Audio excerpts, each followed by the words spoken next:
In the quiet suburb of Elmwood, where the houses whispered secrets of better days, lived Elena and her son, Tomas. Elena was a woman in her late 40s, her once vibrant hair now streaked with gray, pulled back in a hasty bun as she scrubbed floors at the local diner. Tomas, at 17, was her only light, a lanky boy with his father's kind eyes and a smile that could melt the coldest heart. But smiles were rare these days, money had a way of stealing them. It started 5 years ago when Elena's husband, Marco, died in a factory accident. The compensation was a pittance, barely enough to cover the funeral. Marco had dreamed of owning a small mechanic shop, but dreams don't pay bills. Elena sold their car, pawned her wedding ring, and took on 2 jobs, mornings at the diner, evenings as a seamstress mending clothes for neighbors. Tomas, then 12, watched his mother shrink under the weight of it all. "We'll be okay, Mijo," she'd say, ruffling his hair. "As long as we have each other."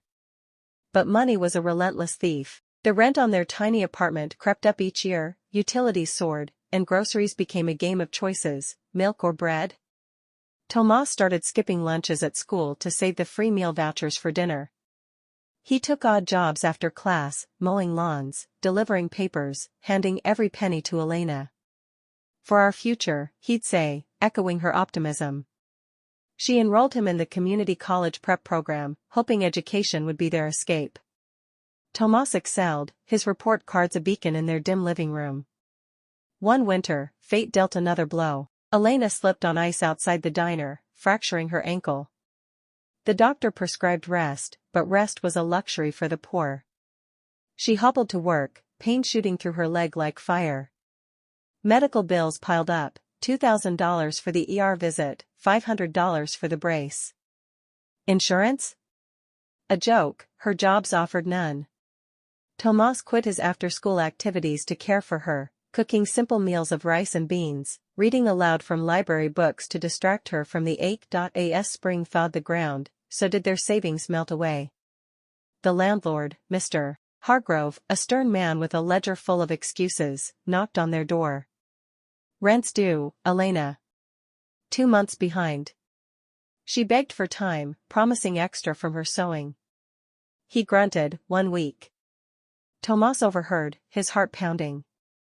That night, he rifled through his drawer, finding the $50 he'd saved for a birthday gift for her, a simple necklace. It wasn't enough. Desperation breeds desperate acts.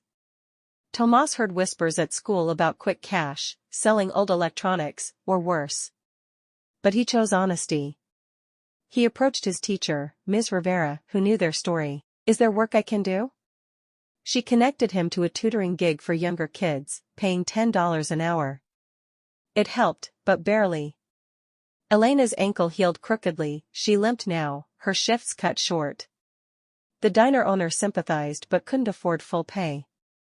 "Before I continue, my dear, if my story touches your heart, please give this video a like, leave a comment telling me where you are watching from, and don't forget to subscribe to this channel."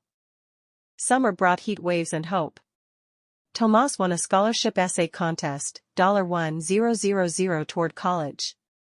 Elena wept with joy, framing the certificate on their wall. "This is it, Tomas. Your ticket out."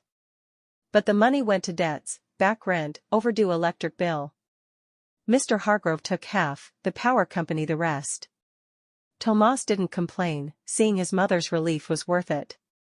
Then came the diagnosis. Elena felt a lump in her breast during a rare shower. The free clinic confirmed, cancer, stage 2. Treatment? Chemo, surgery, costs soaring to $50,000 without insurance. Elena stared at the pamphlet, numbers blurring through tears. "I can't, Tomas. We can't afford this." He held her hand. "We will. I'll drop out, get a full-time job." "No," she insisted. Education was sacred. They applied for aid, but bureaucracy moved like molasses.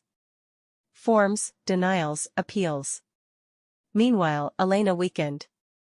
Chemo started on a sliding scale, but side effects ravaged her: nausea, hair loss, exhaustion. Tomas juggled school, tutoring, and caregiving. He fed her soup, cleaned vomit, whispered encouragements. Neighbors helped with meals, but pride kept Elena from begging. Money became their enemy. The apartment grew colder as they skipped heat. Tomas sold his bike, his video games, relics of a happier childhood. Elena's sewing machine broke, repairs cost $200 they didn't have. She tried hand-stitching, fingers pricked bloody. One night, Tomas found her collapsed over a half-mended dress, sobbing. "Why us, me Joe? What did we do wrong?" He had no answer. Anger bubbled in him, at the system, at fate, at Marco for leaving them. But he swallowed it, hugging her tight. "We'll fight, Mom. Together." Fall arrived with eviction notices. Mr. Hargrove, pressured by his own debts, gave no more extensions. "I'm sorry, Elena. Business."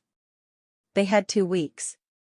Tomas scoured for cheaper housing, but Elmwood's rents had skyrocketed with gentrification. A studio downtown? $1,200 a month, impossible on their income. Elena refused charity housing, not yet. But chemo drained her, she missed shifts, paychecks shrank. Tomas worked double, eyes hollow from lack of sleep. He aced his SATs, colleges beckoned with partial scholarships. "Go," Elena urged. "Don't stay for me." But how could he leave her alone? The breaking point came on a rainy November evening. Elena's fever spiked, infection from low immunity. Ambulance ride, $800. Hospital stay, $10,000. They discharged her with antibiotics and a bill that mocked their existence.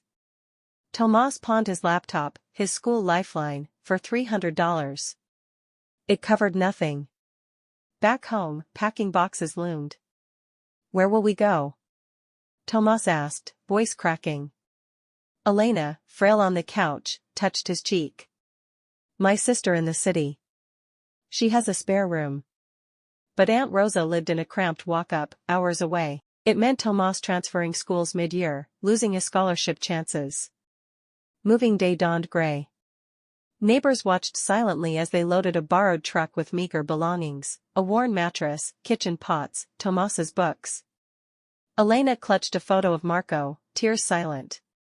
Tomas drove, his mother's hand in his, the road blurring. In the new place, cramped and noisy, Elena's health declined. Chemo paused for lack of funds, cancer advanced.